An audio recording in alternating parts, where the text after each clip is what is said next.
उसको जवाब मिलेगा।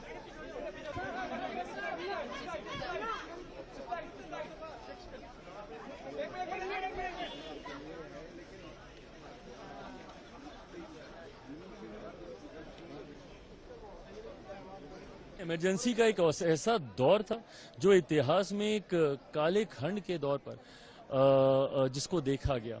जिस तरीके से इमरजेंसी के दौर में पूरे देश को बंदी बनाने का प्रयास किया गया, देश के ऊपर डिक्टेटरशिप थोपने का प्रयास किया, ऐसे में जब 50 साल इमरजेंसी के पूरे होने को आ रहे हैं, जरूरी है कि मौजूदा पीढ़ी और आने वाली पीढ़ी भी उस दौर को समझे और उस दौर से सीख लेकर हम लोग आगे बढ़ने का प्रयास करें।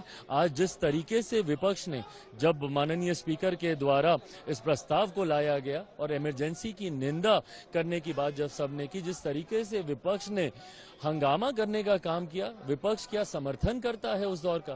भाई कई ऐसे लोग हैं जो उस दौर में जिन्होंने यातनाएं प्रताड़नाएं झेली। मेरे खुद के नेता, मेरे पिता आदरणीय रामविलास पासवान जी ने जिस तरीके से उस दौर में यातनाओं को उनको झेलना पड़ा, ये ऐसा समय था जो भारत के आने वाले समय में भी एक काले अक्षरों में लिखा जाएगा और मौजूदा और आने वाली पीढ़ी को इससे सीख लेने की जरूरत है। देखिए, जो सबसे ज्यादा संविधान की दुहाइयां देते हैं तो उनको इस बात की भी जिम्मेदारियां लेनी चाहिए कि जो वो अपनी दादी के, अपने पिताजी के नाम पर जो है वो वोट बटोरते हैं, तो उनके किए गए कारनामों की भी क्या वो जिम्मेदारी लेते हैं?